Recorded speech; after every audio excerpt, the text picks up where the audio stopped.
Hello students, my name is Zeba Akhtar. I am your chemistry faculty. तो बच्चों, कैसे हैं आप सब? आई होप आप सब अच्छे हैं। ओके, तो चलिए आज का लेक्चर स्टार्ट करते हैं। आज मैं आपको पढ़ाऊंगी कार्बन एंड इट्स कंपाउंड्स। ये हमारा 4th चैप्टर है केमिस्ट्री का, एनसीईआरटी 10th क्लास का। ओके, इससे पहले मैं आपको 3 चैप्टर कंप्लीट करवा चुकी हूँ, जिसमें हमने फर्स्ट चैप्टर में पढ़ा केमिकल रिएक्शंस एंड इक्वेशंस। हमने उसे बहुत अच्छे से पढ़ा, सारी रिएक्शंस को हमने बैलेंस करना सीखा। ठीक है, उसके बाद हमने सेकंड चैप्टर को पढ़ा, जिसमें हमने सारे एसिड्स पढ़े, weak acid, strong acid, concentrated, diluted. इसी तरीके से हमने बेसिस पढ़े और फिर उसके बाद मैंने आपको सॉल्ट्स पढ़ाए, राइट।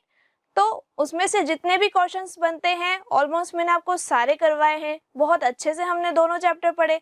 उसके बाद लास्ट चैप्टर मैंने अभी आपको रिसेंटली पढ़ाया, मेटल्स एंड नॉन मेटल्स। तो मेटल और नॉन मेटल की सारी फिजिकल एंड केमिकल प्रॉपर्टीज हमने बहुत अच्छे से कवर कर ली है।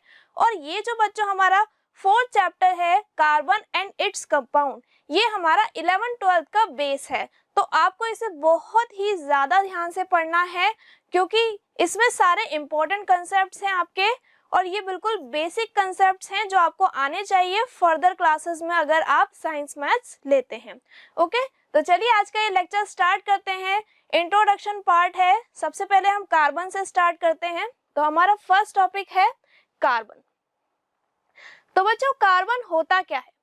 कार्बन जो है एलिमेंट है। आप सभी ने देखा है, पीरियोडिक टेबल सबने देखी है, राइट। कार्बन क्या है बच्चों? एलिमेंट है। Its symbol is C. आप सब जानते हैं कि कार्बन का सिंबल कैपिटल सी होता है। एटॉमिक नंबर कितना है उसका? 6 है, यानी कि उसमें कितने इलेक्ट्रॉन्स हैं? 6 इलेक्ट्रॉन्स हैं एंड 6 ही प्रोटॉन्स हैं। एटॉमिक नंबर 6 होने का मतलब है कि उसमें नंबर ऑफ इलेक्ट्रॉन्स भी 6 है और नंबर ऑफ प्रोटॉन्स भी कितने हैं बच्चों? 6 है। तो चलिए अब इसका स्ट्रक्चर देखते हैं कि एटॉमिक स्ट्रक्चर कैसे बनाएंगे आप। सबसे पहले हम न्यूक्लियस बनाएंगे, ठीक। अब देखिए न्यूक्लियस में क्या होता है, एटम का पूरा जो मास होता है वो सेंटर पे बेस्ड होता है, और सेंटर में क्या होता है? न्यूक्लियस होता है। न्यूक्लियस में 2 चीजें हैं आपके पास, पहला है न्यूट्रॉन और दूसरा है प्रोटॉन, ठीक है। तो हमारे न्यूक्लियस में क्या प्रेजेंट होता है? किसी भी एटम में न्यूक्लियस में प्रेजेंट होता है न्यूट्रॉन एंड प्रोटॉन, और उसके बाद फिर हम शेल्स को बनाना शुरू करते हैं। तो ये हमारी फर्स्ट शेल है। तो इसमें हम 2 इलेक्ट्रॉन्स को रोटेट करवाएंगे। ओके, क्लियर है। फिर हम सेकेंड शेल को बनाएंगे और सेकेंड शेल में हम 4 इलेक्ट्रॉन्स को रोटेट करवाएंगे। क्यों? क्योंकि यहाँ पे हमें 6 इलेक्ट्रॉन्स को ही फिलअप करना है शेल्स के अंदर, ठीक है। तो हमारी जो आउटर मोस्ट शेल है, इसको हम वैलेंस शेल के नाम से भी जानते हैं, और आउटर मोस्ट शेल के जो इलेक्ट्रॉन्स होते हैं बच्चों, उसे हम कहते हैं वैलेंस इलेक्ट्रॉन्स। तो ये है हमारा स्ट्रक्चर, एटॉमिक स्ट्रक्चर किसका? कार्बन के लिए। ओके, अब हम इसकी कॉन्फ़िगरेशन देख लेते हैं कि शेल के अकॉर्डिंग के, एल, एम एंड शेल में कितने इलेक्ट्रॉन्स आपको फिलअप करने हैं, ठीक। तो के शेल का मतलब क्या है? First shell. ये जो हमने फर्स्ट शेल बनाई है, इसको आप 1 शेल भी कह सकते हो और के शेल भी आप कह सकते हो। तो के शेल में बताइए हमने कितने इलेक्ट्रॉन्स फिलअप किए थे? 2 किए थे, तो हम यहाँ पे 2 लिख देंगे, ठीक है। सेकेंड शेल में हमने कितने इलेक्ट्रॉन्स को फिलअप किया है? एल शेल जो है उसमें हमने 4 इलेक्ट्रॉन्स को फिलअप किया है, तो हमने लिख दिया 4। तो इसकी कॉन्फ़िगरेशन कितनी हो गई? 2,4। ओके, क्लियर है सभी को इतना? तो अब क्या होता है कि कुछ बच्चों को केमिस्ट्री के कुछ कंसेप्ट्स क्लियर नहीं होते हैं, उन्हें ये नहीं पता होता है कि शेल्स में हमें कितने इलेक्ट्रॉन्स फिलअप करने हैं। फर्स्ट शेल में कितने इलेक्ट्रॉन्स फिलअप कर रहे हैं? अगर हम 2 फिलअप कर रहे हैं तो 2 ही क्यों कर रहे हैं? और अगर हम सेकेंड शेल में 8 इलेक्ट्रॉन्स फिलअप कर रहे हैं तो 8 ही क्यों कर रहे हैं? तो बच्चे काफी कंफ्यूज रहते हैं इसे लेकर। तो मैं आज आपका कंफ्यूजन बिल्कुल क्लियर करने वाली हूँ। चलिए स्टार्ट करते हैं basic concept of chemistry. Okay, तो इसमें हमारा क्वेश्चन ये है कि how to fill electrons in a shell. Shell में इलेक्ट्रॉन्स को कैसे भरा जाए, ठीक है। तो आंसर आपको ऐसे लिखना है कि जो जनरल फॉर्मूला होता है वो क्या होता है? 2n²। किसी भी शेल में बच्चों इलेक्ट्रॉन्स को फिलअप करने के लिए जो जनरल फॉर्मूला होता है वो क्या होता है आपका? 2n²। और यहाँ पे ये जो स्मॉल n है, ये किसको रिप्रेजेंट करता है? नंबर ऑफ शेल्स को रिप्रेजेंट करता है एटम्स में। किसको रिप्रेजेंट करता है? नंबर ऑफ शेल्स को। दैट मीन्स कि अगर n इक्वल्स टू 1 है, इसका मतलब फर्स्ट शेल है जिसको आप k शेल कहते हो। अगर n इक्वल्स टू 2 है, इसका मतलब l शेल है, ओके, सेकेंड शेल, ओके। तो हम इसमें वैल्यूज पुट करते हैं, जैसे आप मैथ्स में वैल्यूज पुट करते हैं ना, उसी तरीके से इसमें भी हम वैल्यूज पुट करेंगे। तो सबसे पहले हम बात करते हैं n इक्वल्स टू 1 के लिए, ठीक है। अब n इक्वल्स टू 1 के लिए सबसे पहले हम 2n स्क्वायर लिखेंगे, हमारा फॉर्मूला लिख दिया हमने, ठीक है। अब देखिए यहाँ पे 2 इंटू n की जगह क्या पुट करना है? 1 पुट करना है। 2 मल्टीप्लाई बाय 1 का होल स्क्वायर। इतना क्लियर है? 1 का स्क्वायर 1 ही होता है, तो यहाँ पे कितनी वैल्यू आ गई? 2। अब बच्चों यहाँ पे जो 2 वैल्यू आई है, इसका मतलब है 2 इलेक्ट्रॉन्स। क्या मतलब है यहाँ पे? 2 इलेक्ट्रॉन्स। दैट मीन्स कि जो फर्स्ट शेल है उसकी कैपेसिटी कितनी है? 2 इलेक्ट्रॉन्स को कंटेन करने की कैपेसिटी है। अब हम यहाँ पे n की वैल्यू इंक्रीज करते जाएंगे, नंबर ऑफ शेल इंक्रीज करते जाएंगे। तो अब आ गए हम सेकेंड शेल पर। अब देखते हैं कि सेकेंड शेल की कैपेसिटी कितनी है इलेक्ट्रॉन्स को होल्ड करने की। तो देखिए यहाँ पे 2n स्क्वायर, फॉर्मूला लगाएंगे 2 मल्टीप्लाई बाय, अब देखिए यहाँ पे n की जगह क्या पुट कर दूं? 2 पुट कर दूं। तो 2 मैंने जैसे ही रखा यहाँ पे, तो 2 का स्क्वायर कितना हो गया? 4, और 4 को 2 से मल्टीप्लाई करेंगे तो कितना आएगा? 8 इलेक्ट्रॉन, ठीक है। दैट मीन्स कि जो आपकी सेकंड शेल है उसकी कैपेसिटी है 8 इलेक्ट्रॉन्स कंटेन करने की। अब आप 8 इलेक्ट्रॉन से ज्यादा नहीं भर सकते, लेकिन 8 इलेक्ट्रॉन से कम आप भर सकते हो, ओके। अब अगर आप थर्ड शेल की बात करो, नंबर ऑफ शेल्स अगर आप इंक्रीज करते जाओ, n इक्वल्स टू 3 अगर आप पुट करेंगे तो क्या लिखेंगे आप? 2 मल्टीप्लाई बाय 3 का होल स्क्वायर। 3 का होल स्क्वायर कितना होता है? 9 होता है, और 9 को 2 से मल्टीप्लाई करेंगे तो यहाँ कितना आ जाएगा? फिर 18 इलेक्ट्रॉन्स आ जाएगा थर्ड शेल के लिए। तो जो थर्ड शेल होती है आपकी, उसकी कैपेसिटी कितनी आई हमारे पास? 18 इलेक्ट्रॉन कंटेन करने की कैपेसिटी होती है, लेकिन आपको 18 से ज्यादा फिलअप नहीं करने हैं, बट आप 18 से कम फिलअप कर सकते हो, ओके। तो ये तो था हमारा बेसिक कंसेप्ट, जनरल इंट्रोडक्शन था कार्बन का, ओके। Next bond. बॉन्ड क्या होता है? देखिए, बॉन्ड सिर्फ एक फोर्स ऑफ अट्रैक्शन होती है। जैसे कि मान लीजिए आपका कोई बेस्ट फ्रेंड है और आपकी उससे बहुत अच्छी दोस्ती है, ठीक, तो आपके और आपके फ्रेंड के बीच में काफी अच्छी बॉन्डिंग है। हम बोलते हैं ना काफी अच्छी बॉन्डिंग है, वो मेरा बहुत अच्छा फ्रेंड है, राइट। तो उसी तरीके से यहाँ पे क्या होता है? एटम्स के बीच में बॉन्डिंग होती है, एटम्स के बीच में फोर्स ऑफ अट्रैक्शन होता है, और उसे ही हम क्या कहते हैं? बॉन्ड कहते हैं।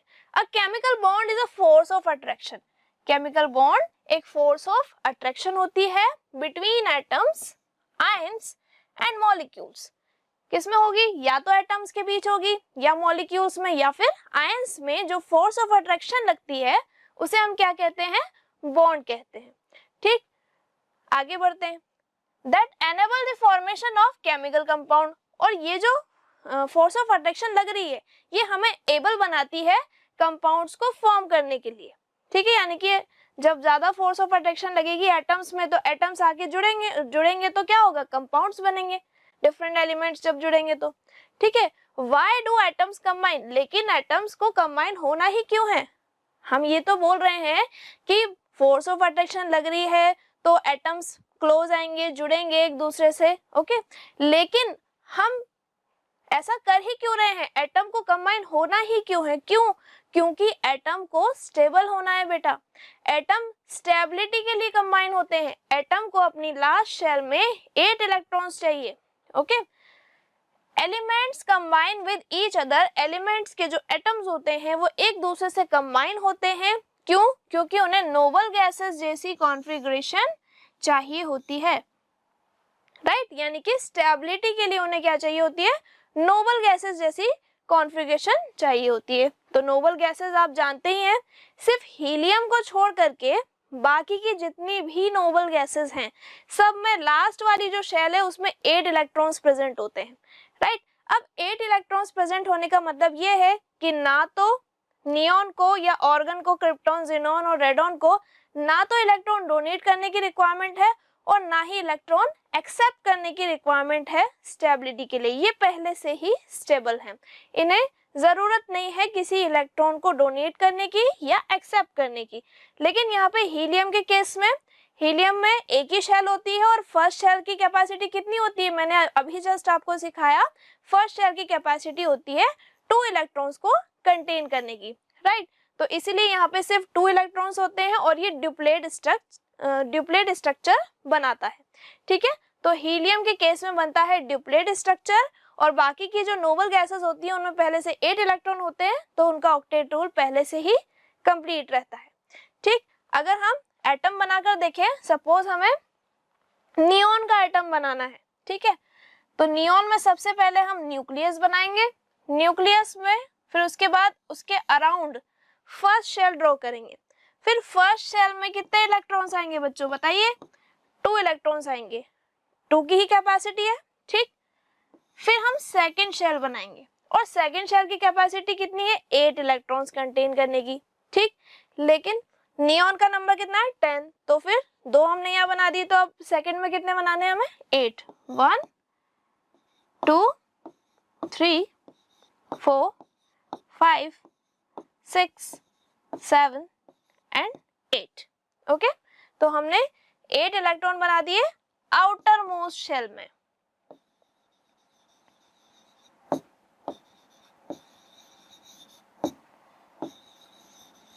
ओके। 8 इलेक्ट्रॉन किसमें बना दिए, आउटर मोस्ट शेल में, और ये किसका एटम है, नियॉन, ओके, नियॉन का एटम है ये, ठीक। और ये क्या है, ये जो टेबल है ये किसके लिए है, नोबल गैसेस के लिए है, ओके। ये टेबल कौन सी है, नोबल गैसेस के लिए, क्लियर है इतना। तो बच्चों अभी हमने पढ़ा कि बॉन्ड क्या होता है, फोर्स ऑफ अट्रैक्शन होती है, ठीक है, और एटम्स कंबाइन क्यों होते हैं, क्योंकि उनको स्टेबल होना होता है।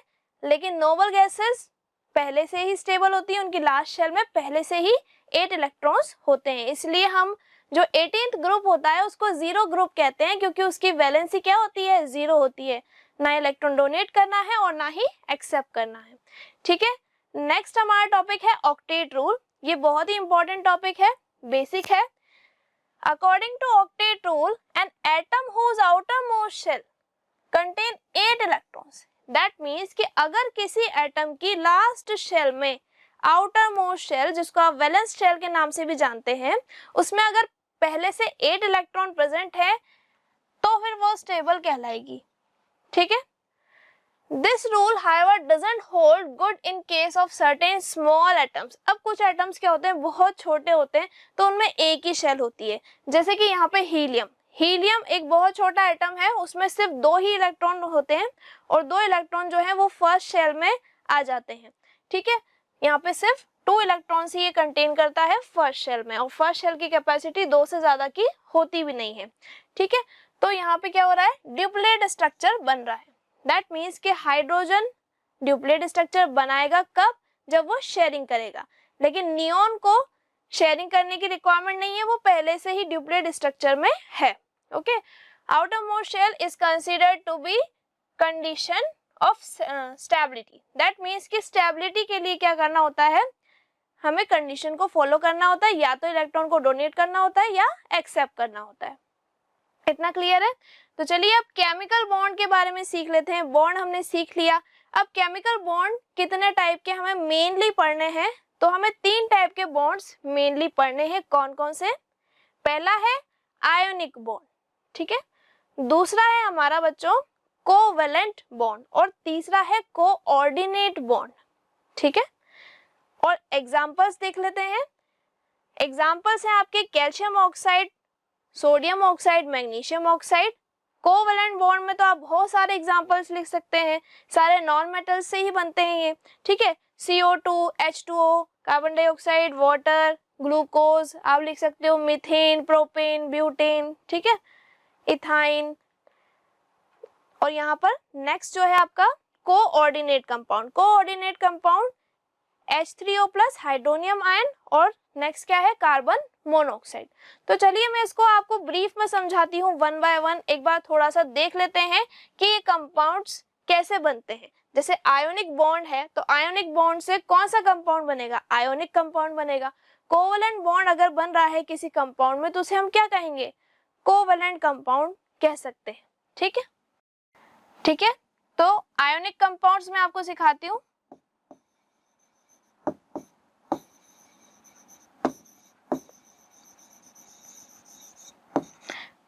आयोनिक कंपाउंड्स कैसे बनेंगे, जिनमें आयोनिक बॉन्ड होगा। ठीक है,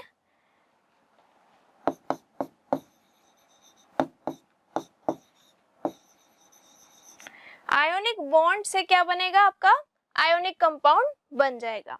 ठीक है, अब आयोनिक बॉन्ड क्या है,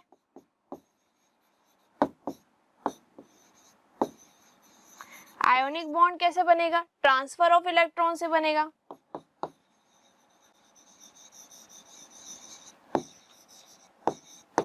और जो इलेक्ट्रॉन का ट्रांसफर होगा वो किस में होगा, मेटल से नॉन मेटल में। ये मैंने आपको मेटल नॉन मेटल में बहुत अच्छे से क्लियर किया है। एग्जाम्पल की अगर हम बात करें तो एग्जाम्पल में बच्चों इसमें क्या लिखेंगे आप, NaCl, MgCl2।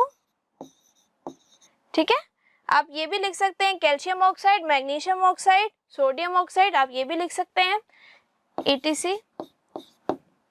ओके, उसके बाद नेक्स्ट है हमारा कोवैलेंट, कोवैलेंट बॉन्ड।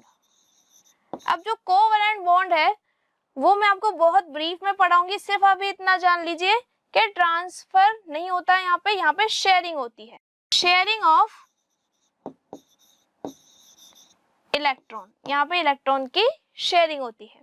ठीक, तो ये मैं आपको ब्रीफ में अभी समझाने वाली हूँ। आगे देखते हैं हम। नेक्स्ट है हमारा कोऑर्डिनेट।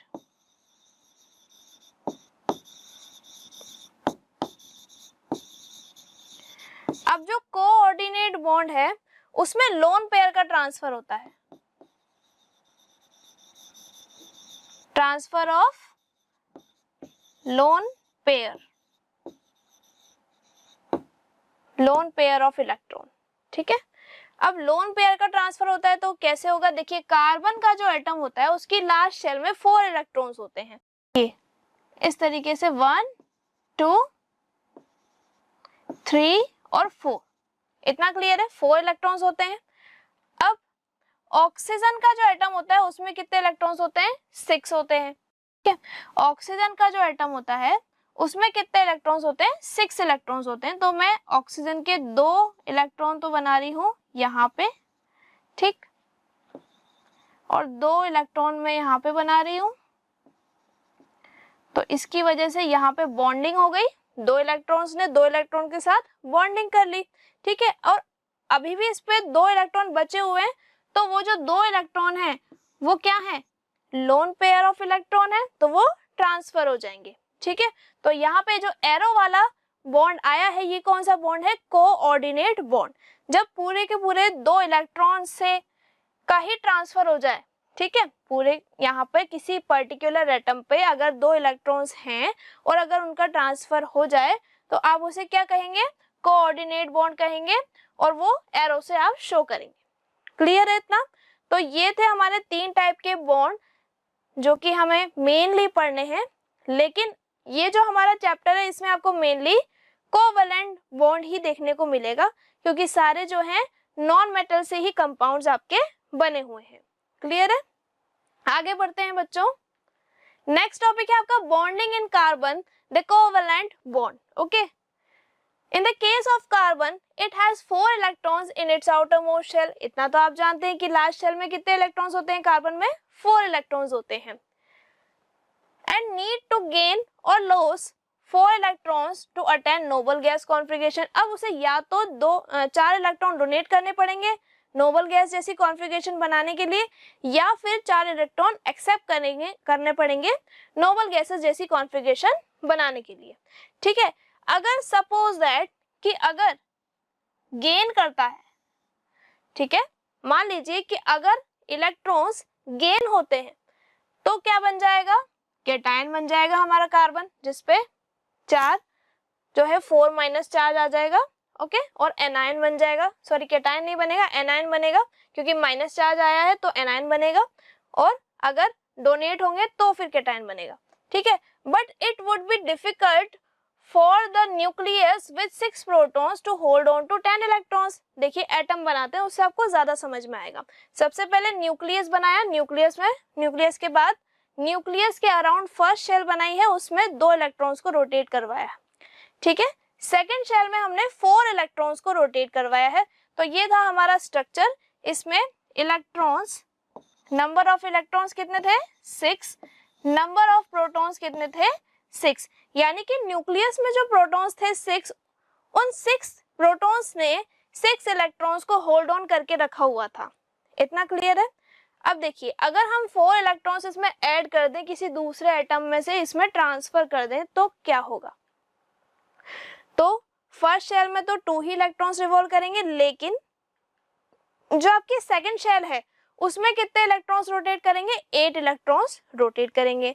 लेकिन अब क्या हो रहा है बच्चों, देखिए प्रोटॉन तो इसमें अभी भी 6 ही है ना, लेकिन इलेक्ट्रॉन्स जो हैं वो कितने हैं, पहले तो 6 थे और अब कितने हो गए इसमें, अब इसमें 10 इलेक्ट्रॉन्स हो गए, ठीक है। यहाँ पे कितने इलेक्ट्रॉन्स हो गए, 10 इलेक्ट्रॉन्स हो गए, यानी कि ये नियॉन जैसी कॉन्फ़िगरेशन इसने बना ली। अब बना तो ली है, लेकिन जो 6 प्रोटॉन्स हैं वो 10 इलेक्ट्रॉन्स को होल्ड ऑन नहीं कर पा रहे हैं, ठीक है। तो अब नेक्स्ट केस देखते हैं। नेक्स्ट केस क्या कहता है कि अगर हम 4 इलेक्ट्रॉन लॉस करवा दें कार्बन में से, तो अगर लॉस करवाना है तो उसे बहुत ज्यादा हमें एनर्जी देनी पड़ेगी, ठीक है। But it would be require large amount of energy, that means कि हमें उसे बहुत ज्यादा एनर्जी प्रोवाइड करनी पड़ेगी 4 इलेक्ट्रॉन्स को बाहर निकालने के लिए लास्ट शेल में से, ठीक। अगर सपोज हमने रिमूव कर भी दिए 4 इलेक्ट्रॉन्स जो है हमने रिमूव कर दिए एनर्जी प्रोवाइड करके, तो क्या होगा, जो 6 प्रोटॉन्स हैं आपके कार्बन के एटम में, वो सिर्फ 2 इलेक्ट्रॉन्स को ही होल्ड ऑन कर पाएंगे, है ना। तो उससे क्या होगा, एटम श्रिंक हो जाएगा। अब देखिए एटम्स का स्ट्रक्चर बनाते हैं, उससे आपको ज्यादा समझ में आएगा। देखिए यहाँ पे कार्बन बनाया, कार्बन की फर्स्ट शेल बनाई न्यूक्लियस के बाद, ठीक। और फर्स्ट शेल में कितने इलेक्ट्रॉन्स होते हैं, 2 होते हैं, सेकंड शेल में 4 इलेक्ट्रॉन्स है। तो ये तो बेसिक स्ट्रक्चर था। अब इसको जैसे ही हमने एनर्जी प्रोवाइड की है, क्योंकि हमें एनर्जी प्रोवाइड करके लास्ट शेल के इलेक्ट्रॉन्स को बाहर निकालना है, ठीक। और बाहर निकालेंगे अगर हम, तो हमारे पास सिर्फ फर्स्ट शेल में 2 इलेक्ट्रॉन्स ही रह जाएंगे और जो सेकंड शेल है वो खत्म हो जाएगी। इतना क्लियर है। अब देखिए यहाँ पे इलेक्ट्रॉन्स कितने थे 6, प्रोटॉन्स कितने थे 6, यहाँ तो कोई चेंज नहीं आया, ठीक। लेकिन जैसे ही आपने एनर्जी प्रोवाइड की है ना, तो यहाँ पे देखिए इलेक्ट्रॉन्स कितने हैं, सिर्फ 2, और प्रोटॉन्स कितने हैं, अभी भी 6 हैं, यानी कि एटम बहुत श्रिंक हो जाएगा। 6 प्रोटॉन सिर्फ 2 इलेक्ट्रॉन को होल्ड ऑन करके रख रहे हैं, ठीक है। तो कंक्लूजन क्या निकलता है कि carbon overcome this problem by sharing it's valence electrons. Carbon क्या करता है, ना तो डोनेट करता है और ना ही एक्सेप्ट करता है, वो शेयर करता है इलेक्ट्रॉन्स को, ठीक। एटम्स ऑफ अदर एलिमेंट और सेम एलिमेंट, दैट मीन्स कि या तो कार्बन के ही एटम से वो शेयरिंग कर लेगा या फिर किसी दूसरे एलिमेंट के एटम से शेयरिंग कर लेगा। जैसे मान लीजिए कार्बन ने कार्बन के साथ ही शेयरिंग कर ली, ओके, या फिर मान लीजिए कि कार्बन ने हाइड्रोजन के साथ शेयरिंग कर ली या ऑक्सीजन के साथ की है, या फिर क्लोरीन, फ्लोरीन, ब्रोमीन, आयोडीन, कोई भी एलिमेंट हो सकता है, ठीक है। और मेनली आपको ये याद रखना है कि अगर आप कोवैलेंट बॉन्ड की बात कर रहे हैं तो आप कौन से कंपाउंड्स बना रहे हैं, ऐसे कंपाउंड्स बना रहे हैं जिनमें सभी नॉन मेटल्स ही हैं, ठीक। लीड टू बोथ एटम्स, यहाँ पे लिखा है कि जो दोनों एटम्स हैं उनको नोबल जैसी कॉन्फ़िगरेशन चाहिए, इसलिए वो स्टेबल होना चाहते हैं। तो स्टेबिलिटी के लिए यहाँ पे क्या हो रहा है, शेयरिंग हो रही है, ओके। नेक्स्ट देखते हैं बॉन्डिंग इन कार्बन। तो इससे हमें क्या समझ में आया कि जो कोवैलेंट बॉन्ड होता है वो एक केमिकल बॉन्ड होता है। कोवैलेंट बॉन्ड क्या है, एक केमिकल बॉन्ड है जो कि इन्वॉल्व करता है शेयरिंग ऑफ इलेक्ट्रॉन, ठीक है। और यहाँ पे इलेक्ट्रॉन पेयर्स बनते हैं, पेयर्स शेयर होते हैं एक दूसरे से एटम्स के, जैसे कि कार्बन का एक एटम है और ऑक्सीजन का एक एटम है। ओके, द इलेक्ट्रॉन पेयर्स, अब यहाँ पे जो ये पेयर्स बन रहे हैं are known as shared pair, उन्हें शेयर्ड पेयर इलेक्ट्रॉन्स कहते हैं या फिर बॉन्डिंग पेयर या फिर बॉन्ड पेयर इलेक्ट्रॉन्स भी कहते हैं। ठीक है, यानी कि जितनी शेयरिंग होगी, जितने इलेक्ट्रॉन्स की जितने पेयर बनेंगे उतने हमें क्या लिखने हैं, बॉन्ड पेयर्स लिखने हैं। ओके, और ऐसा क्यों हो रहा है, स्टेबिलिटी के लिए हो रहा है, यानी कि जो दोनों फोर्सेस हैं, अट्रैक्शन फोर्स और रिपल्सिव फोर्स, दोनों फोर्स जो है वो बैलेंस हो रहे हैं, और इसे ही हम क्या कहते हैं, कोवैलेंट बॉन्डिंग कहते हैं। क्लियर है? ओके, तो एग्जाम्पल से समझते हैं, आपको क्लियर हो जाएगा एग्जाम्पल की हेल्प से। फॉर्मेशन ऑफ हाइड्रोजन, अगर हाइड्रोजन H2 मॉलिक्यूल बनता है तो वो कैसे बनता है? सबसे पहले हाइड्रोजन की फर्स्ट शेल में एक इलेक्ट्रॉन रोटेट होगा, फिर जो दूसरा हाइड्रोजन है उसकी शेल में भी एक इलेक्ट्रॉन रोटेट होगा। अब देखिए इसको क्या बनाना है, ड्यूप्लेट स्ट्रक्चर बनानी है।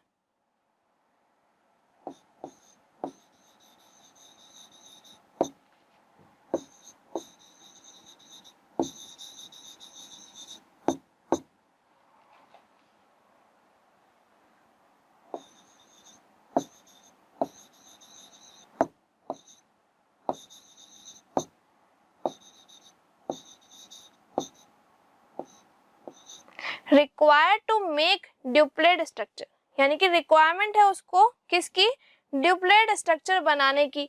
क्यों? क्योंकि क्या करना है, यहाँ पे इलेक्ट्रॉन्स कितने होने चाहिए फर्स्ट शेल में, 2 होने चाहिए, तभी तो स्टेबल होगा। तो यहाँ पे क्या हो रहा है, दोनों हाइड्रोजन्स ने एक दूसरे के साथ शेयरिंग की और शेयरिंग करके इस तरीके से बॉन्ड बना लिया, और ये जो बॉन्ड है वो शेयरिंग करके बना है यहाँ पे 2 इलेक्ट्रॉन्स का। तो यहाँ पे क्या हो गया, शेयरिंग हो गई 2 इलेक्ट्रॉन्स की, दैट मीन्स यहाँ पे कोवैलेंट बॉन्ड बन गया। और इसे आप क्या कहेंगे, जैसे अगर हम बॉन्ड पेयर्स की बात करें तो बॉन्ड पेयर कितने हैं यहाँ पे, 1 है। देखिए 2 इलेक्ट्रॉन्स मिलके एक पेयर बनाएंगे, ठीक है। तो बॉन्ड पेयर कितने हैं हाइड्रोजन में, 1, और लोन पेयर कितने हैं, 0।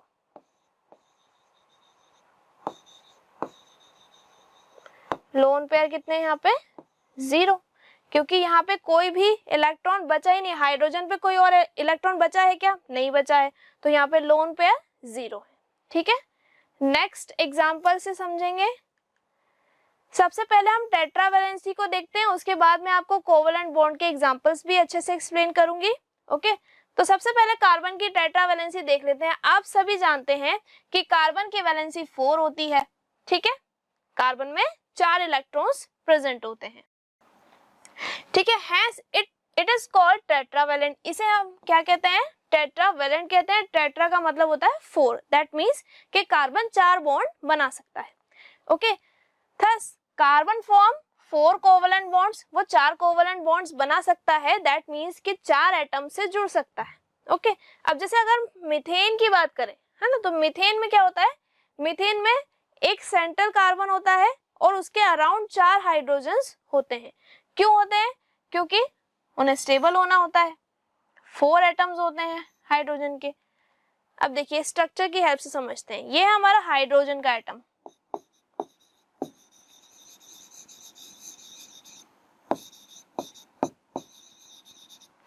तो ये हमारा हाइड्रोजन का एटम है। नेक्स्ट हमारा कार्बन का एटम है जिसमें 4 आपके इलेक्ट्रॉन्स हैं।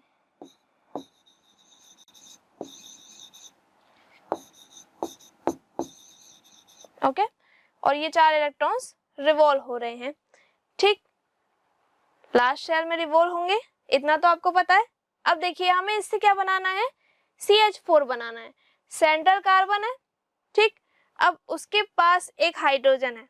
हाइड्रोजन की जो एक शेल होती है उसमें एक ही इलेक्ट्रॉन होता है, तो उसे हमने डॉट से शो किया है, और डॉट को मैंने छोटी सी यहाँ पे बॉल बना दिया है। और अगर आप या फिर आप ऐसे समझ लीजिए कि हाइड्रोजन का जो है X इलेक्ट्रॉन है और कार्बन के जो हैं वो सारे डॉट वाले इलेक्ट्रॉन्स हैं। बस यहाँ पे आपको ये पता चल जाए कि कौन सा इलेक्ट्रॉन किसका है, इसलिए मैंने थोड़ा सा डिफरेंस यहाँ पे रखा है। देखिए यहाँ पे कार्बन के जो इलेक्ट्रॉन्स हैं उसको आप डॉट से समझ लीजिए, और जो हाइड्रोजन के इलेक्ट्रॉन्स है वो आप X समझ लीजिए, ठीक है। तो यहाँ पर X और डॉट ने मिलके पेयरिंग कर ली, यानी कि यहाँ पे बॉन्ड पेयर्स बन रहे हैं। अब देखिए यहाँ पे बॉन्ड पेयर बना तो यहाँ पे बॉन्डिंग हो गई, तो यहाँ पे कोवलेंट बॉन्ड बन गया और यहाँ पे हाइड्रोजन जुड़ गया। इसी तरीके से यहाँ पर भी एक कोवलेंट बॉन्ड बन गया, हाइड्रोजन जुड़ गया, यहाँ भी एक कोवलेंट बॉन्ड बन गया, हाइड्रोजन जुड़ गया, और यहाँ भी एक कोवलेंट बॉन्ड बन गया और हाइड्रोजन जुड़ गया। तो इस तरीके से ये मीथेन का आपका स्ट्रक्चर बनके रेडी हो गया। तो यहाँ मैं लिख देती हूँ मीथेन स्ट्रक्चर। ओके, क्लियर है? आगे बढ़ते हैं। नेक्स्ट है आपका due to small size of carbon. Carbon की बहुत छोटी साइज होती है तो उसकी ये टेंडेंसी होती है कि वो डबल और ट्रिपल बॉन्ड बना सकता है। ओके, दैट मीन्स कि कार्बन सिर्फ सिंगल बॉन्ड ही नहीं बनाता, डबल और ट्रिपल कोवलेंट बॉन्ड्स भी बनाता है। ओके, तो यहाँ पे बाय शेयरिंग ऑफ वन और मोर इलेक्ट्रॉन पेयर, और बनाएगा कैसे? एक से ज्यादा इलेक्ट्रॉन पेयर्स को शेयर करके बनाएगा। जैसे कि अगर हम यहाँ पे बात करें तो यहाँ पे तो इथेन है, यहाँ पे सारे सिंगल बॉन्ड्स हैं, क्योंकि जैसे हमने मीथेन पढ़ा था तो मीथ का मतलब होता है एक कार्बन और ईथ का मतलब होता है दो कार्बन। तो यहाँ पे दो कार्बन हमने बनाए और इसके अराउंड हमने हाइड्रोजन्स बना दिए और सभी में सिंगल बॉन्ड है, दैट मीन्स यहाँ पे सिंगल कोवलेंट बॉन्ड्स है। ओके, नेक्स्ट है आपका इथीन। इथीन जो है उसमें ई एंड ई आ रहा है, यानी कि इसमें एक डबल बॉन्ड प्रेजेंट है और बाकी की वैलेंसी हमने हाइड्रोजन से कंप्लीट कर दी है। एक कार्बन की 4 वैलेंसी होती है तो 2 बॉन्ड यहाँ पे है, और क्योंकि ये डबल बॉन्ड है तो 1 2 3 4। ओके, ऐसे इस वाले कार्बन के लिए भी 1 2 3 4 4 बॉन्ड बनाएगा कार्बन। ठीक है, तो बच्चों ये जो इथेन है इसे आप कहते हो एल्केन। ठीक है, एल्केन का मतलब होता है कि सारे ही उसमें सिंगल बॉन्ड्स आएंगे। और ये है आपका एल्कीन। तो एल्कीन में डबल बॉन्ड आता है, एक डबल बॉन्ड आता है। ओके, अगर हम एल्काइन की बात करें, इथाइन की बात करें तो इथाइन में 2 कार्बन है, ईथ का मतलब होता है 2 कार्बन। ठीक है, और Y एंड E का मतलब है कि एक ट्रिपल बॉन्ड है, और यहाँ पे वैलेंसी कंप्लीट कर दी क्योंकि 3 बॉन्ड तो यही बना लिए कार्बन ने। अब कितना बचा? सिंगल बॉन्ड, तो यहाँ पे एक सिंगल बॉन्ड बना दिया और हाइड्रोजन बना दिया। ठीक है, तो ये है आपका एल्काइन। ओके, तो इसी तरीके से एल्केन, एल्कीन, एल्काइन को भी हम फर्दर क्लासेस में, फर्दर जो लेक्चर्स हैं हमारे उनमें बहुत ब्रीफली, बहुत अच्छे से पढ़ेंगे। अभी सिर्फ हमारा इंट्रोडक्शन पार्ट चल रहा है, बेसिक कंसेप्ट चल रहे हैं इस लेक्चर में। आप प्रॉपर अपने नोट्स बनाइए ताकि आपको समझ में आए। ओके, और कोई भी वीडियो आप स्किप मत कीजिए, काफी अच्छा मैं आपको एक्सप्लेनेशन आगे देने वाली हूँ। आगे काफी अच्छे कंपाउंड्स मैंने लिए हैं, तो वीडियो को पूरा देखिए। ओके, नेक्स्ट है आपका कोवलेंट बॉन्ड डॉट स्ट्रक्चर। तो अभी जो मैं आपको लास्ट में जो 2 क्वेश्चन कराऊंगी ना, वो आपके लिए बहुत ही ज्यादा इंपॉर्टेंट है। Okay, valence electrons are represented in the form of dot around the symbol of electron, sorry element. ठीक है, यानी कि एलिमेंट के अराउंड इलेक्ट्रॉन्स को हम कैसे शो करते हैं? डॉट के थ्रू शो करते हैं, उन्हें हम वैलेंस इलेक्ट्रॉन्स कहते हैं और इसी को हम डॉट स्ट्रक्चर कहते हैं। ठीक है, अब देखिए यहाँ पे एग्जाम्पल है सोडियम का। सोडियम की कॉन्फ़िगरेशन क्या होती है? 281। ओके, ये हमारा सोडियम का एटम है, इसकी कॉन्फ़िगरेशन है 281। सोडियम में एक ही यहाँ पे इलेक्ट्रॉन है। नेक्स्ट अगर हम देखें क्लोरीन, तो क्लोरीन में लास्ट शेल में 7 इलेक्ट्रॉन्स हैं। ठीक है, क्लोरीन में लास्ट शेल में 7 इलेक्ट्रॉन्स हैं। और नेक्स्ट अगर हम एलिमेंट देखें तो नाइट्रोजन में लास्ट शेल में 5 इलेक्ट्रॉन्स हैं।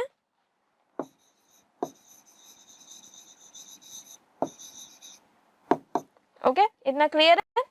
अब आगे देखते हैं कि अगर ये एक इलेक्ट्रॉन डोनेट हो जाए तो कार्बन पे प्लस चार्ज आ जाएगा, तो कार्बन की अगर एक इलेक्ट्रॉन डोनेट हो जाए तो सोडियम पे प्लस चार्ज आ जाएगा, और सोडियम की वैलेंसी कैसी हो जाएगी? 2,8। लास्ट शेल में से एक इलेक्ट्रॉन डोनेट हो गया तो प्लस चार्ज आ गया। ठीक है, इतना क्लियर है? अब देखिए यहाँ पे क्लोरीन, क्लोरीन में अगर एक इलेक्ट्रॉन एक्सेप्ट हो जाए तो उसका ऑक्टेट रूल कंप्लीट हो जाएगा, उसमें 8 इलेक्ट्रॉन्स आ जाएंगे और उस पे एक माइनस चार्ज आ जाएगा। ये -1 चार्ज लगा हुआ है यहाँ पे। ठीक, अब देखिए यहाँ पे नेक्स्ट नेक्स्ट आपका नाइट्रोजन है। नाइट्रोजन को स्टेबल होने के लिए लास्ट शेल में 3 इलेक्ट्रॉन्स की रिक्वायरमेंट है। अगर वो 3 इलेक्ट्रॉन्स एक्सेप्ट कर ले तो उस पर 3 माइनस चार्ज आ जाएगा और लास्ट शेल में 8 इलेक्ट्रॉन्स आ जाएंगे। तो इसी तरीके से आपको डॉट स्ट्रक्चर बनानी होती है। आगे बढ़ते हैं नेक्स्ट, कोवैलेंट बॉन्ड। अब कोवैलेंट बॉन्ड की अगर हम बात करें तो नाइट्रोजन के बारे में अभी हमने बात की, लेकिन यहाँ पे है नाइट्रोजन मॉलिक्यूल जिसमें 2 नाइट्रोजन के एटम्स हैं और दोनों की कॉन्फ़िगरेशन कैसी है, 2 8 5 यानी कि 15 उसमें इलेक्ट्रॉन्स है। ठीक है, तो यहाँ पे हम लास्ट शेल के इलेक्ट्रॉन्स बनाएंगे, सिर्फ 5 इलेक्ट्रॉन्स बनाएंगे, 1 2 3 4 5 1 2 3 4 5। इतना क्लियर है। अब हम शेयरिंग करेंगे। ठीक है, अब ये वाला जो नाइट्रोजन का एटम था इसको ये 3 इलेक्ट्रॉन्स की रिक्वायरमेंट थी तो इसने शेयरिंग कर ली। अब ये वाला जो नाइट्रोजन का एटम है इसको इन 3 इलेक्ट्रॉन्स की रिक्वायरमेंट है तो ये भी क्या कर लेगा, शेयरिंग कर लेगा। तो दोनों ने शेयर कर लिए। अब देखिए यहाँ पे एक बॉन्ड बन जाएगा, यहाँ एक बॉन्ड बन जाएगा और यहाँ एक बॉन्ड बन जाएगा, तो बन गया ना ट्रिपल बॉन्ड। ठीक है, तो बॉन्ड पेयर्स कितने हैं यहाँ पे, 3। बॉन्ड पेयर कितने हैं, 3 है, यानी कि जितने भी इलेक्ट्रॉन पार्टिसिपेट करते हैं बॉन्ड बनाने के लिए, जैसे यहाँ पे 1 2 3 4 5 6 इलेक्ट्रॉन्स है, मतलब 3 पेयर्स हैं आपके पास, यानी कि 3 बॉन्ड पेयर्स हैं। ओके, और अगर हम लोन पेयर्स की बात करें, लोन पेयर मतलब ऐसे इलेक्ट्रॉन्स जो कि बॉन्ड बनाने में यूज नहीं हो रहे, जैसे नाइट्रोजन के पास ये 2 इलेक्ट्रॉन्स हैं और इस वाले नाइट्रोजन के पास ये 2 इलेक्ट्रॉन्स हैं। ठीक है, तो यहाँ पे कितने हैं, 2 यहाँ पे लोन पेयर्स हैं। देखिए पेयर है, पेयर की फॉर्म में 2 का एक पेयर बनेगा, 2 इलेक्ट्रॉन का एक पेयर बनेगा। ठीक है, तो यहाँ पे लोन पेयर कितने हो गए, नाइट्रोजन मॉलिक्यूल में 2 लोन पेयर हो गए। इसी तरीके से अगर हम C2H6 की बात करें, इथेन की बात करें, तो इथेन में हाइड्रोजन और कार्बन लेंगे, हाइड्रोजन के अंदर एक ही इलेक्ट्रॉन होता है और कार्बन में 6 इलेक्ट्रॉन्स होते हैं। इसी तरीके से हमने एटम्स को अरेंज कर लिया। ठीक है, अब क्योंकि इन सबको स्टेबल होना है तो इसलिए यहाँ पे हाइड्रोजन क्या करेगा, शेयरिंग कर लेगा, यानी कि ये जो हाइड्रोजन है ये कार्बन का एक इलेक्ट्रॉन यूज कर लेगा, शेयर कर लेगा। इसी तरीके से सारे हाइड्रोजन्स क्या करेंगे, एक एक कार्बन का इलेक्ट्रॉन शेयर कर लेंगे। देखिए यहाँ पे शेयरिंग हो रही है, शेयरिंग हो रही है, ये इस रीजन में आ रहा है। इसका मतलब क्या है कि इस रीजन में कितने इलेक्ट्रॉन्स आ रहे हैं, 2 इलेक्ट्रॉन्स आ रहे हैं, 2 इलेक्ट्रॉन्स मिलके एक पेयर बनेगा, दैट मीन्स कि एक बॉन्ड पेयर बन जाएगा। ठीक है, तो अभी कितने बॉन्ड पेयर बन गए, 1 2 3 4 5 6 बॉन्ड पेयर्स बन गए। लेकिन अभी जो कार्बन है उसने शेयरिंग नहीं की है, तो कार्बन को भी तो स्टेबल होना है, तो कार्बन भी क्या करेगा, हाइड्रोजन के एटम्स के साथ शेयरिंग करेगा, और ये वाला कार्बन भी क्या करेगा, हाइड्रोजन के एटम्स के साथ शेयरिंग करेगा। ठीक है, और अब देखिए इस वाले रीजन में कितने इलेक्ट्रॉन्स आ रहे हैं, 2 इलेक्ट्रॉन्स आ रहे हैं, यानी कि यहाँ पे कितने बन गए, एक बॉन्ड पेयर बन गया, तो टोटल बॉन्ड पेयर्स कितने हो गए, 7। ठीक है, तो यहाँ पे बॉन्ड पेयर्स 7 है और लोन पेयर्स 0 है। यहाँ पे क्या कोई आपको ऐसा इलेक्ट्रॉन दिख रहा है, क्या ऐसा कोई पेयर दिख रहा है इलेक्ट्रॉन्स का जो कि यहाँ पे फ्री हो, बॉन्ड बनाने में यूज ना हो रहा हो, नहीं है। तो जनरली आपको ये याद रखना है कि जो कोवैलेंट कंपाउंड्स होते हैं उनमें कोई लोन पेयर नहीं होता है, क्योंकि सारे ही इलेक्ट्रॉन्स जो है वो बॉन्ड बनाने में यूज हो जाते हैं। नेक्स्ट और एग्जांपल समझते हैं, और ज्यादा क्लियर हो जाएगा, आपको और अच्छे से समझ आ जाएगा। ठीक है, नेक्स्ट है आपका C2H4। C2H4 में एक डबल बॉन्ड होता है, यानी कि ये इथीन है, जस्ट मैंने भी आपको समझाया था। ठीक है, अब देखिए यहाँ पे इथीन है तो इसका मतलब एक डबल बॉन्ड होना चाहिए और बाकी के हाइड्रोजन के साथ शेयरिंग हो जाएगी। ठीक है, तो हाइड्रोजन जो है वो कार्बन के एक एक इलेक्ट्रॉन्स के साथ शेयरिंग करता जा रहा है। देखिए यहाँ पे भी इस तरीके से शेयरिंग हो गई, तो अब हाइड्रोजन तो हो गया स्टेबल, क्योंकि हाइड्रोजन की एक शेल में 2 इलेक्ट्रॉन्स आ गए, उसकी ड्यूप्लेट स्ट्रक्चर हो गई।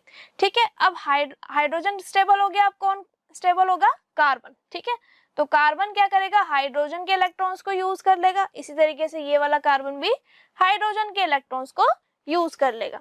तो अगर हम यहाँ पे बॉन्ड पेयर्स की बात करें और स्ट्रक्चर की बात करें तो स्ट्रक्चर तो कुछ इस तरीके का बनेगा। यहाँ पे इस रीजन में 2 बॉन्ड पेयर आ रहे हैं तो डबल बॉन्ड बन गया, यहाँ पे सिंगल बॉन्ड पेयर आ रहा है, एक ही पेयर है इलेक्ट्रॉन्स का, तो यहाँ पे एक सिंगल कोवलेंट बॉन्ड बन गया। क्लियर है? आई होप आपको अच्छे से समझ आ रहा है। तो बॉन्ड पेयर्स कितने हैं बच्चों? 1 2 3 4 5 6। ठीक है, 1 2 3 4 5 6, इसे भी गिनना है। यहाँ पे 2 पेयर्स है ना, तो ये भी हम गिनेंगे। तो यहाँ पे 6 बॉन्ड पेयर्स हो गए और लोन पेयर्स तो इनमें 0 ही होंगे। ओके, नेक्स्ट एग्जांपल देखते हैं। नेक्स्ट एग्जांपल है आपका इथाइन का। तो यहाँ पे एक ट्रिपल बॉन्ड बनेगा।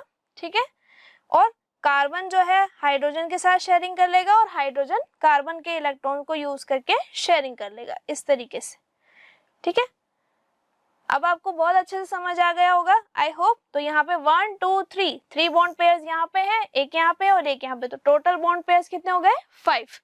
ओके, तो स्ट्रक्चर कुछ इस तरीके से बनेगा और बॉन्ड पेयर्स कितने हो जाएंगे यहाँ पे? 5, और लोन पेयर्स कितने हो जाएंगे यहाँ पे? 0। ठीक है, कोई भी ऐसा इलेक्ट्रॉन यहाँ पे बचा नहीं है जो यूज नहीं हो रहा हो इलेक्ट्रॉन या बॉन्ड बनाने में। ठीक है, ओके, नेक्स्ट देखते हैं। नेक्स्ट हमारा क्वेश्चन है। अब क्वेश्चन को आप बहुत ध्यान से समझिएगा, ये एक ऑब्जेक्टिव क्वेश्चन है। ये कह रहा है कि ethane with the molecular formula C2H6, ethane का जो फॉर्मूला होता है वो C2H6 होता है, जस्ट मैंने भी आपको पढ़ाया था। तो ऑप्शन में बोल रहा है कि इसमें 6 कोवलेंट बॉन्ड्स होते हैं या 7 होते हैं या 8 होते हैं या फिर 9 होते हैं। अब इसका पता लगाने के लिए आपको स्ट्रक्चर ड्रॉ करना पड़ेगा। और मैंने आपको सिखाया था कि ईथ का मतलब होता है 2 कार्बन और एन का मतलब क्या होता है? Single bonds. इसका मतलब आपको कार्बन कार्बन के बीच में सिंगल बॉन्ड ही बनाना है और कार्बन की वैलेंसी होती है 4, तो आपको उसको हाइड्रोजन के साथ स्टेबल करना है।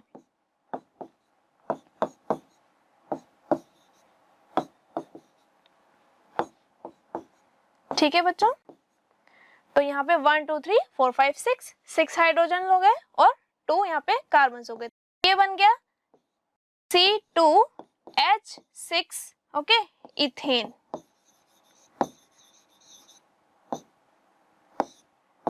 तो अब इसमें बॉन्ड पेयर्स कितने हैं? 1 2 3 4 5 6 7, कितने हैं? 7। लोन पेयर्स तो आप जानते हैं 0 है। ठीक है, तो यहाँ पे क्या आंसर आ जाएगा? 7 कोवलेंट बॉन्ड्स इसमें बनेंगे। नेक्स्ट क्वेश्चन करते हैं, बहुत इंपॉर्टेंट क्वेश्चन है, मैंने कहा था आपसे स्टार्टिंग में। ठीक है, तो यहाँ पे हमें CO2 का डॉट स्ट्रक्चर ड्रॉ करके बताना है और CO2 का डॉट स्ट्रक्चर ड्रॉ करने के लिए ऑक्सीजन का जो एटम है, oxygen configuration, electronic configuration,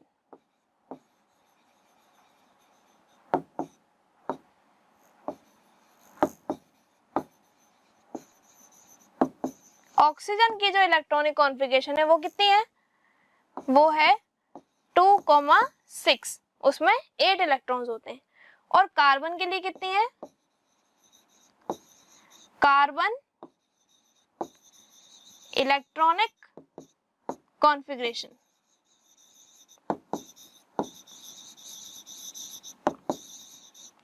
carbon की इलेक्ट्रॉनिक कॉन्फ़िगरेशन कितनी है बच्चों? यहाँ पे 2,4 है। ठीक है, तो कार्बन और ऑक्सीजन मिलके ही CO2 बनाएंगे।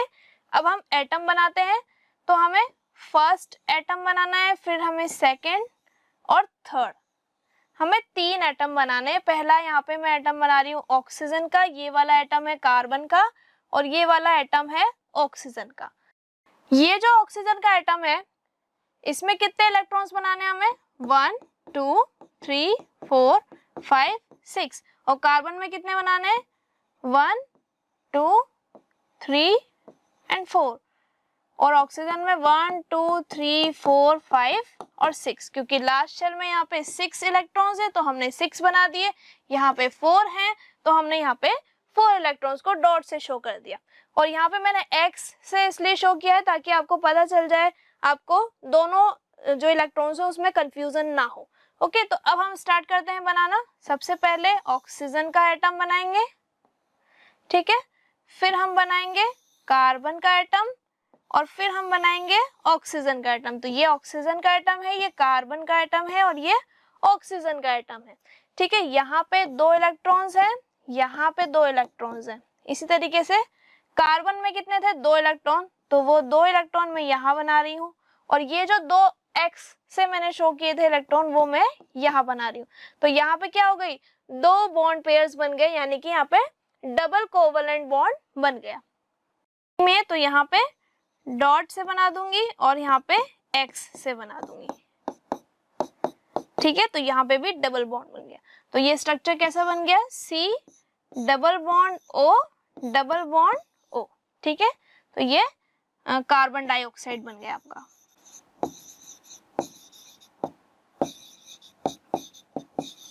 Carbon dioxide, okay. तो ये इलेक्ट्रॉनिक डॉट स्ट्रक्चर हो गया कार्बन डाइऑक्साइड के लिए।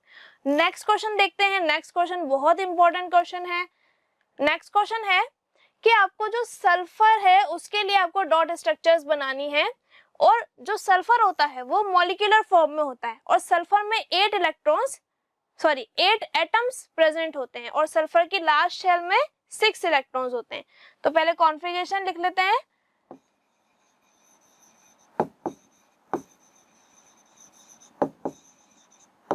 कॉन्फ़िगरेशन ऑफ सल्फर एटम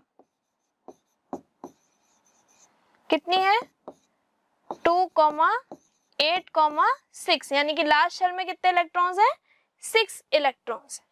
अब हमें 1 2 3, पहले हम इतना बना लेते हैं, first second third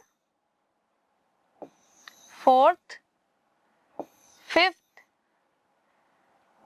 sixth seventh, और लास्ट में यहाँ पे बन जाएगा 8th, ठीक है। और सब में हमें क्या लिखना है, सल्फर लिख देना है। यहाँ पे भी सल्फर लिख दीजिए और यहाँ पर भी सल्फर लिख दीजिए, ठीक है। तो ये है हमारा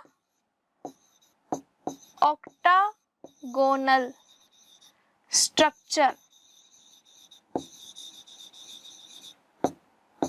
ऑफ S8, ठीक है। S8 मॉलिक्यूल के लिए ये ऑक्टागोनल स्ट्रक्चर है।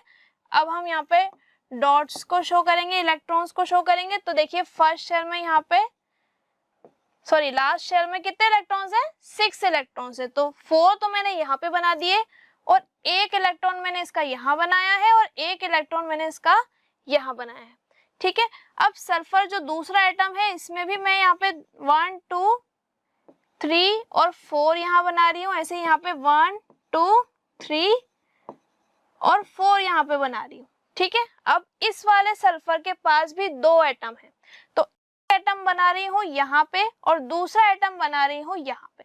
तो हो गए इस सल्फर के पास कितने हो गए, 1 2 3 4 5 6 7। अभी 7 है, तो इस वाले सल्फर का इलेक्ट्रॉन कहाँ जाएगा, यहाँ जाएगा। अगर इसकी बात करें तो इस वाले सल्फर का इलेक्ट्रॉन कहाँ जाएगा, यहाँ जाएगा, यानी कि शेयरिंग हो रही है इलेक्ट्रॉन्स की। दैट मीन्स कि इलेक्ट्रॉन की सल्फर की जो लास्ट शेल है उसमें 6 इलेक्ट्रॉन्स हैं, और वो अपने आसपास के सल्फर से एक एक की शेयरिंग कर रहा है, ठीक है। जैसे कि इस वाले सल्फर ने अपना एक इलेक्ट्रॉन इसको शेयर करने के लिए दे दिया, और इस वाले सल्फर ने भी अपना एक इलेक्ट्रॉन इसको यूज करने के लिए, शेयर करने के लिए दे दिया, ठीक है। तो इसी तरीके से यहाँ पे 2-2 आपको बनाने हैं।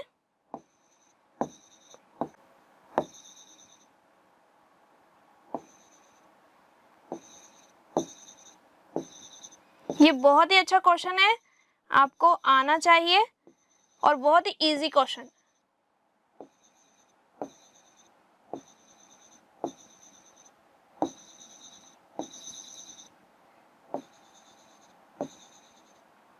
ठीक है, इसी तरीके से आपको भी बनाना है। अभी आपको शुरू में थोड़ा सा दिक्कत होगी, लेकिन आपको समझ में आ जाएगा धीरे धीरे, ठीक है। अब देखिए यहाँ पे ये वाला जो S है, इस सल्फर के पास 1 2 3 4 5 6 7 8। तो इसी तरीके से यहाँ पे हर सल्फर की लास्ट शेल में अब कितने इलेक्ट्रॉन्स हो गए, 8 इलेक्ट्रॉन्स हो गए, शेयरिंग हो गई इलेक्ट्रॉन्स की। इसका एक और स्ट्रक्चर भी होता है जिसमें आप इसको ऐसे बना सकते हैं,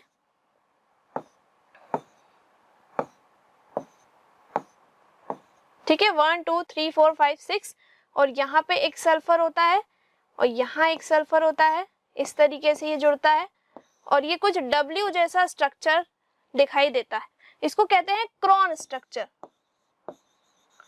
Crohn shape structure of S8 molecule. ये क्रॉन शेप स्ट्रक्चर है, तो दोनों ही स्ट्रक्चर बहुत इंपॉर्टेंट है और आपको ये याद रखनी है। ओके स्टूडेंट्स, तो आज की क्लास में सिर्फ इतना ही। ओके, तो मिलते हैं अब नेक्स्ट वीडियो में नेक्स्ट टॉपिक के साथ। ओके स्टूडेंट्स, आज की क्लास में सिर्फ इतना ही। अगर आपको वीडियो अच्छा लगे तो मोशन फाउंडेशन चैनल को सब्सक्राइब कीजिए, बेल आइकन को प्रेस कीजिए, वीडियो को ज़्यादा से ज़्यादा शेयर कीजिए ताकि सभी बच्चों तक ये वीडियो पहुंच सके और मुझे सपोर्ट कीजिए। Thank you so much for watching this video.